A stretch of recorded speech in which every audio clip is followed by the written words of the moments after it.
देखते हैं जिसका नाम होता है मित्सुहा मियामिज़ू। वो जापान के एक छोटे से शहर इतोमोरी में अपनी दादी और अपनी छोटी बहन के साथ रहती है। वो अपने सपने में किसी लड़के को कह रही होती है, क्या तुम मुझे भूल गए? और अचानक उसकी नींद टूट जाती है। वो बड़ी हैरानी के साथ अपने चंगुमंगो को देख रही होती है और उन्हें दबाने लग जाती है। जी हाँ, मैं इन्हें चंगुमंगो कहता हूँ। तभी अचानक वहाँ पर उसकी छोटी बहन योत्सुहा मियामिज़ू आ जाती है और उसे देखकर गुस्से से कहती है, मित्सुहा तुम आखिर ये कर क्या रही हो? जल्दी करो, नाश्ता तैयार है। ऐसा कहकर वो वहाँ से चली जाती है। इसके बाद मित्सुहा आईने के सामने खड़ी हो जाती है और अपने कपड़े उतारकर अपनी बॉडी को बड़ी ही हैरानी के साथ देखते हुए चीख कर कहती है, क्या? इसके बाद सीन शिफ्ट होता है और हमें अगला दिन दिखाया जाता है जहाँ मित्सुहा ब्रेकफास्ट कर रही होती है। उसकी दादी और उसकी छोटी बहन उसे कहते हैं, मित्सुहा आज तुम कुछ ठीक लग रही हो, कल तुम बहुत ही अजीब बिहेव कर रही थी। ये सुन के मित्सुहा हैरान हो जाती है क्योंकि उसे ऐसा कुछ भी याद नहीं होता। तभी अचानक रेडियो में ट्रांसमिशन होने लगता है कि इस साल के इलेक्शंस अगले महीने की 30 तारीख को होने वाले हैं और साथ ही टीवी में भी एक न्यूज आ रही होती है कि एक धूमकेतु जो 1200 सालों में सिर्फ एक ही बार दिखता है वो इस महीने पृथ्वी से नंगी आंखों से दिख सकता है। इसके बाद सीन शिफ्ट होता है और मित्सुहा स्कूल जाने के लिए तैयार हो जाती है और अपनी छोटी बहन के साथ स्कूल की तरफ निकल जाती है। रास्ते में उसे अपने दो दोस्त तेशी और सायाका मिलते हैं। सायाका उसे कहती है, आज तो तुम ठीक से अपने बाल बनाकर आई हो। और तेशी उसे कहता है कि क्या तुम्हारी दादी जी ने तुम्हारे ऊपर से साय को भगा दिया? मित्सुहा को कुछ भी समझ नहीं आ रहा होता कि आखिर ये दोनों क्या कह रहे हैं। तभी वो एक जगह से गुजरते हैं जहाँ पर कोई आदमी भाषण दे रहा होता है। वो आने वाले इलेक्शन में मेयर के पद के लिए बतौर कैंडिडेट खड़ा हुआ होता है। वहीं रास्ते में मित्सुहा को अपने कुछ और क्लासमेट्स मिलते हैं जो उन्हें मेयर और मेयर के ठेकेदार कहकर चिढ़ा रहे होते हैं। ये सुनकर वो तीनों निराश हो जाते हैं और चुपचाप अपने स्कूल की तरफ निकल पड़ते हैं। तभी वो आदमी मित्सुहा को देखता है और गुस्से से उसे कहता है, मित्सुहा पीठ सीधी करके चलो। सभी लोग मित्सुहा को देखने लग जाते हैं और उसके क्लासमेट्स उस पर हंसने लगते हैं। ये देखकर मित्सुहा बहुत एम्बेरस हो जाती है और चुपचाप वहाँ से आगे निकल जाती है। वो दबी आवाज में कहती है, सबके सामने मेरी बेइज्जती क्यों करवाई? यहाँ पर मैं आपको बता दूं कि वो मेयर कैंडिडेट और कोई नहीं बल्कि मित्सुहा के पापा हैं। इसके बाद सीन शिफ्ट होता है और मित्सुहा अपनी क्लास में होती है। वो अपनी नोटबुक को बड़ी हैरानी के साथ देख रही होती है क्योंकि उसमें लिखा था, तुम कौन हो? उनकी टीचर उन्हें किसी मैजिक आवर के बारे में पढ़ा रही होती है कि शाम के समय जब ना तो दिन होता है और ना ही रात, उस समय हम वो देख सकते हैं जो हमारी दुनिया और हमारी मानव जाति के परे है। मित्सुहा अभी भी यही सोच रही होती है कि आखिर उसकी नोटबुक में ये किसने लिखा है। तभी अचानक उसकी टीचर उसे आवाज देती है। मित्सुहा डरते हुए एक झटके में अपनी सीट पर खड़ी हो जाती है। उसकी टीचर उसे कहती है, मित्सुहा तो आज तुम्हें अपना नाम याद है?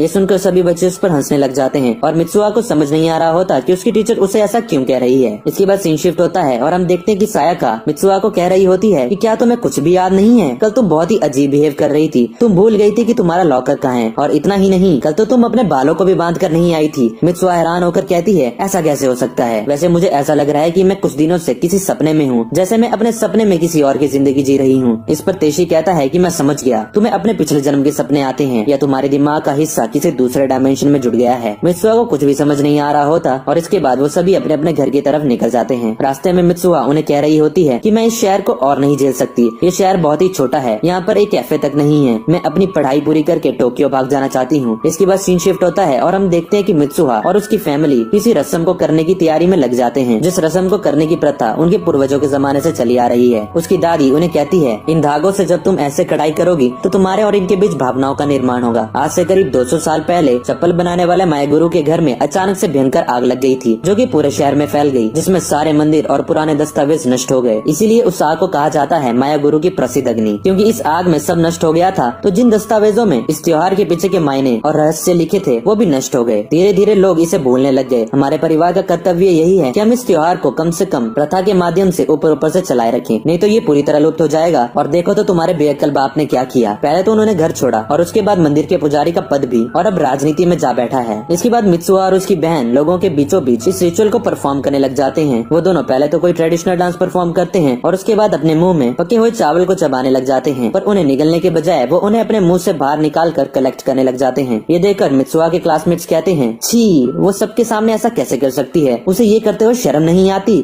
मित्सुहा को भी ये सुनाई दे जाता है और वो एम्बेरस हो जाती है। इसके बाद वो दोनों इन्हें कलेक्ट करके धागे के साथ अच्छे से सील कर देती है। बाद में जाकर ये लिक्विड अल्कोहल बन जाएगा, जिसे ये कुचिका में साके कहते हैं। इसके बाद सीन शिफ्ट होता है और मित्सुहा और उसकी छोटी बहन कुचिका में साके को लेकर अपने घर जा रहे होते हैं। मित्सुहा फ्रस्ट्रेट होकर चलाते हुए कहती है, मुझे इस जगह से नफरत है, अपनी जिंदगी से भी नफरत है। अगले जन्म में मुझे किसी बड़े शहर का कोई खूबसूरत लड़का बनाना। इसके बाद अगली सुबह का सीन दिखाया जाता है जहाँ हम एक लड़के को देखते हैं जो कि सो रहा होता है। वो अपनी नींद से उठता है और बड़ी हैरानी के साथ खुद को देखने लग जाता है। वो अपने प्राइवेट पार्ट को टच करता है और शॉक होकर एकदम डर जाता है। वो खुद को बड़ी हैरानी के साथ आईने में देख रहा होता है। तभी उसे किसी की आवाज आती है, चाकी तुम उठ गए। वो उसके पापा होते हैं। वो उसे कहते हैं खाना बनाकर स्कूल चले जाना और फिर वो अपने काम पे चले जाते हैं। ताकि कहता है ये तो बड़ा अजीब सपना है। तभी उसे सुकासा नाम के किसी लड़के का मैसेज आता है। ताकि कहता है सुकासा, अब ये कौन है? जैसे ही वो अपने फ्लैट से बाहर निकलता है वो अपने सामने अपनी टोक्यो सिटी को देखकर एकदम हैरान हो जाता है। इसके बाद वो फोन में मैप की मदद से अपने स्कूल पहुंचता है। उसे समझ नहीं आ रहा होता कि उसकी क्लासरूम कौन सी है। तभी पीछे से उसका वही दोस्त साकुसा फुजी जिसने मैसेज किया था उसे पकड़ लेता है और कहता है आज तो तुमने आने में बड़ी देर कर दी, चलो लंच करते हैं। ताकि सुकासा और अपने एक और दोस्त शिंता ताकागी को कहता है कि मैं खो गया था इसलिए मुझे आज आने में देर हो गई। वो दोनों उसे कहते हैं भला ऐसे कैसे हो सकता है, चलो अब कैफे चलते हैं। कैफे का नाम सुनते ही ताकि तो जैसे खुशी से पागल ही हो जाता है। कैफे में मेन्यू कार्ड पर रेट्स पढ़कर वो कहता है इतने में तो मेरे घर का पूरा राशन आ जाएगा। जिस पर उसके दोस्त उसे कहते हैं तुम क्या बाबा आदम के जमाने से हो? ताकि कहता है मैं परेशान क्यों हो रहा हूँ, ये सब एक सपना ही तो है। उसके दोस्तों को कुछ समझ नहीं आ रहा होता कि आखिर क्या कह रहा है। इसके बाद ताकि बड़े ही चाव से डेजर्ट खाने लग जाता है। उसके दोस्त उसे कहते हैं ताकि तुम्हें आज काम पे नहीं जाना? ताकि कहता है हाँ लेकिन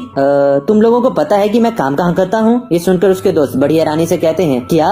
इसके बाद सीन शिफ्ट होता है और हम देखते हैं कि ताकि एक रेस्टोरेंट में एक वेटर का काम कर रहा होता है। वहाँ पर वो बहुत सी गड़बड़ करता है जिस पर वहाँ के शेफ उस पर गुस्सा करने लग जाते हैं। ताकि फ्रस्ट्रेशन में कहता है आखिर ये भयानक सपना कब खत्म होगा। इसके बाद एक कस्टमर ताकि से बहस करने लग जाता है। मामला बढ़ता देख वहाँ पर एक लड़की आ जाती है जिसका नाम मिकी ओकुदेरा होता है। वो ताकि को वहाँ से जाने को कहती है और खुद उस कस्टमर से डील करती है। इसके बाद सीन शिफ्ट होता है और सभी रेस्टोरेंट की क्लोजिंग करके सफाई कर रहे होते हैं। मिस ओकुदेरा ताकि को कहती है आज तुमने काफी गड़बड़ की, शुक्र है कि वक्त रहते सब ठीक हो गया। तभी एक लड़की ओकुदेरा को बताती है कि आपकी स्कर्ट पीछे से फटी हुई है। ओकुदेरा कहती है ये तो ब्लेड से काटा गया है, जरूरी है उस घटिया कस्टमर के ही काम होंगे। ताकि उसका हाथ पकड़ के उसे एक रूम में ले जाता है और दरवाजा बंद कर देता है। वो उसे कहता है अपनी स्कर्ट मुझे दीजिए। ये सुनते ही मिस ओकुदेरा डर जाती है और एम्बैरस हो जाती है। ताकि घबराते हुए कहता है नहीं नहीं मैं कुछ और सोचता हूँ और वो उसे कुछ पहनने को देता है और उसकी स्कर्ट के फटे पार्ट को सिल देता है। मिस ओकुदेरा उसे कहती है एक तो तुम्हें गुस्सा बहुत जल्दी आ जाता है पर तुम आज बड़े अच्छे से पेश आए, तुम्हारा ये रूप मुझे पहली बार देखने को मिला, पता नहीं था तुम दिल के इतने अच्छे हो। इसके बाद सीन शिफ्ट होता है और हम ताकि को उसके घर में देखते हैं जहाँ वो अपने मोबाइल को चेक कर रहा होता है जिससे उसे अपने बारे में और भी कुछ बातें जानने को मिले। वो खुद के फोटोज को देखकर कहता है ये सब कितना अच्छा है, काश मैं भी टोक्यो में रह पाती। तो अब तो आपको ये कंफर्म हो ही गया होगा कि ये ताकि नहीं बल्कि ताकि की बॉडी के अंदर मित्सुहा है। मित्सुहा को यही लग रहा होता है कि वो बस सपना देख रही है जहाँ वो सपने के अंदर ताकि की जिंदगी जीती है। उसे ताकि के फोटोज के बीच में उस लड़की का फोटो भी मिलता है जिसे देखकर वो कहती है ओ तो ये इस लड़की को पसंद करता है। इसके बाद वो उस लड़की को ताकि बन के कुछ मैसेज करती है और तभी उसे याद आता है कि उसकी नोटबुक में जिसने तुम कौन हो लिखा था कहीं वो ताकि ही तो नहीं था। पर उसे लगता है कि ये तो सिर्फ सपना है, तो ऐसा कैसे हो सकता है। पर फिर भी वो एक मार्कर लेकर अपने हाथ में मित्सुहा लिखती है और सो जाती है। कहानी को आगे बढ़ाने से पहले मैं आपको कुछ कहना चाहता हूँ कि अगर आपने अभी तक हमारे चैनल को सब्सक्राइब नहीं किया है तो अभी वीडियो को पॉज करके सब्सक्राइब बटन दबाकर लाल से ग्रे कर दो और साथ ही बेल आइकन को दबाना मत भूलना क्योंकि हम ऐसी ही अलग अलग तरह की एनिमे एक्सप्लेनेशन वीडियोस लेके आते रहते हैं। अगली सुबह जब ताकि उठता है तो वो अपने हाथ में मित्सुहा लिखा देखकर हैरान हो जाता है। वो अपने फोन में मिस ओकुदेरा को किए गए मैसेज देखकर दंग रह जाता है और कहता है कि आखिर ये चल क्या रहा है। इसके बाद उसके स्कूल का सीन दिखाया जाता है जहाँ उसके दोस्त उसे कहते हैं कि तुम्हें आज अपने रेस्टोरेंट का पता तो याद है ना। ताकि को कुछ समझ नहीं आ रहा होता कि ये क्या कह रहे हैं और वहाँ से वो अपने काम पर निकल जाता है। शिंता सुकासा को कहता है आज तो ये पहले जैसा लग रहा है। सुकासा थोड़ा शर्माते हुए कहता है कल वो ज्यादा क्यूट लग रहा था। उसकी बात सुनते ही शिंता उसे बड़ी हैरानी के साथ देखते हुए कहता है क्या।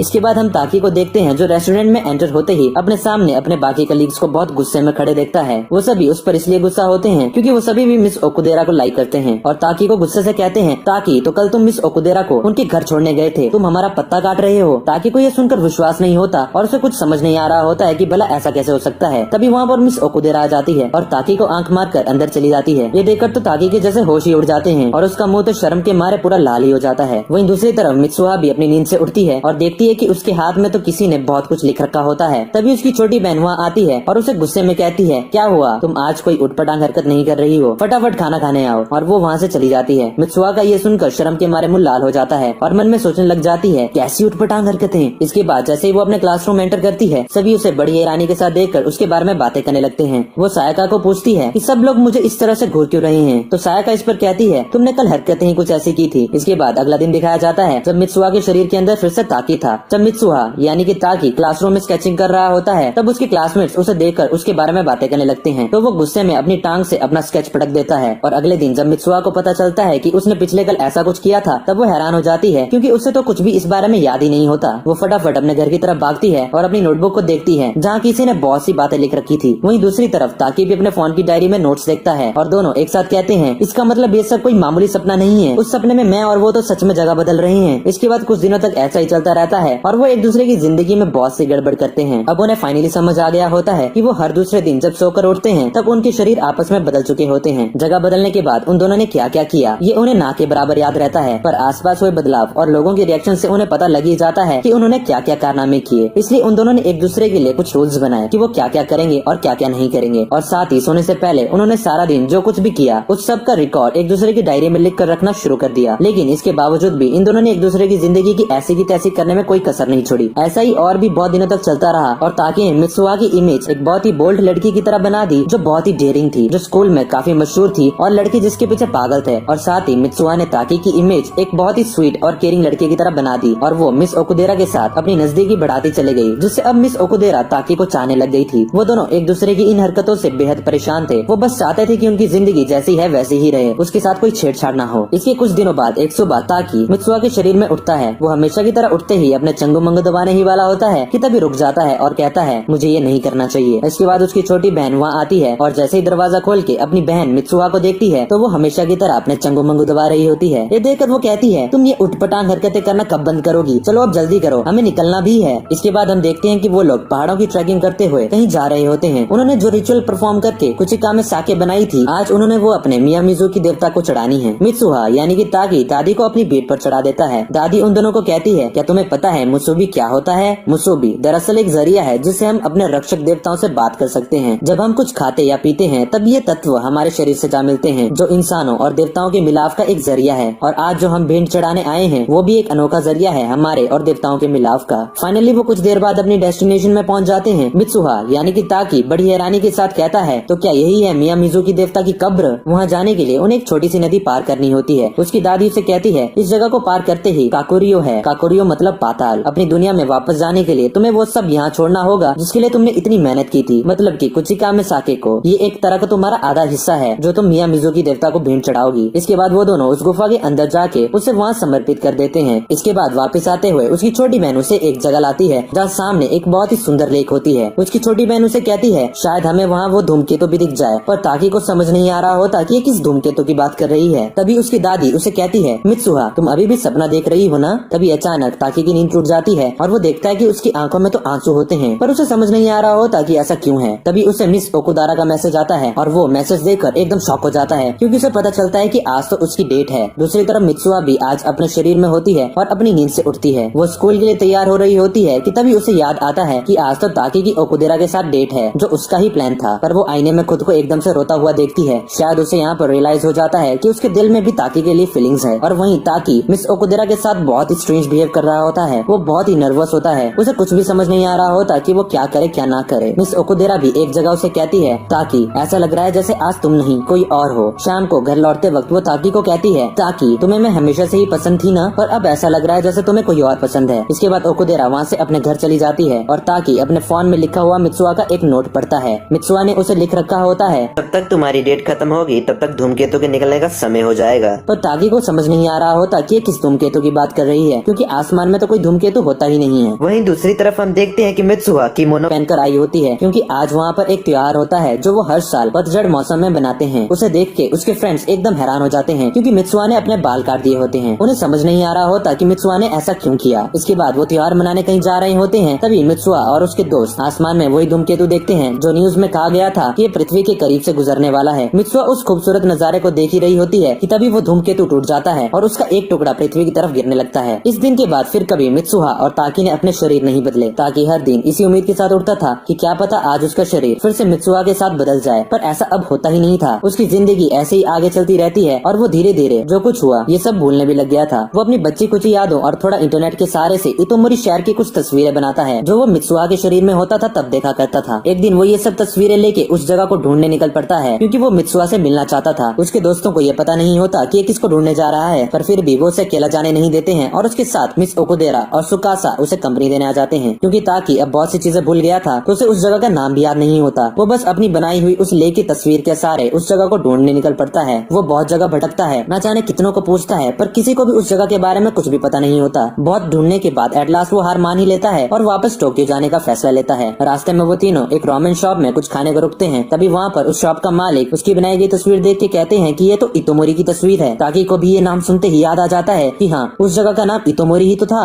वो उन्हें कहता है कि ये इतोमोरी शहर कहाँ है, जिस पर उस शॉप के मालिक निराश होकर उसे कहने ही वाले होते हैं कि इतोमोरी शहर। तो तभी उसके दोस्तों को भी कुछ याद आ जाता है और जोर से कहते हैं कि कहीं वहीं पर तो वो धूमकेतु नहीं गिरा था। इसके बाद सीन शिफ्ट होता है और हम देखते हैं कि वो सब उस जगह पहुंच जाते हैं, ताकि अपनी आंखों से वो खौफनाक दृश्य देखता है जहाँ हर तरफ सब कुछ कब का तबाह हो चुका था। वहाँ पर तो एक बहुत बड़ी झील के सिवाय कुछ नहीं होता और साथ ही धूमकेतु की वजह से वहाँ पर एक और छोटी झील बन गई थी। उसके दोस्त कहते हैं कि इसको पक्का कोई गलतफहमी हुई होगी। ताकि कहता है नहीं, ये वही जगह है, ये पहाड़, ये स्कूल का बगीचा, ये स्कूल की बिल्डिंग सब वही तो है। जिस पर उसका दोस्त सुकासा उसे कहता है पर ऐसा कैसे हो सकता है, तुम्हें 3 साल पहले की वो घटना याद तो होगी ही जिसमें सैकड़ों लोग धूमकेतु के गिरने की वजह से मारे गए थे। ताकि ये सुनते ही एकदम दंग रह जाता है, क्योंकि वो कुछ दिन पहले ही तो मित्सुआ के शरीर में इस जगह पर था। वो घबराते हुए कहता है मर गई 3 साल पहले, ऐसा कैसे हो सकता है। वो अपने दोस्तों को अपना फोन बाहर निकाल कर मित्सुआ के द्वारा लिखे गए नोट्स दिखाने लगता है, पर वो देखता है कि वहाँ तो कुछ भी नहीं होता। उसे कुछ भी समझ नहीं आ रहा होता कि ये सब उसके साथ आखिर हुआ क्या। तो यहीं पर आ जाता है हमारी इस कहानी का दिमाग घुमा देने वाला इंटरवल, और इसी के साथ हमारी आज की वीडियो यहीं पे खत्म हो जाती है। आई होप आपको आज की वीडियो में मजा आया हो।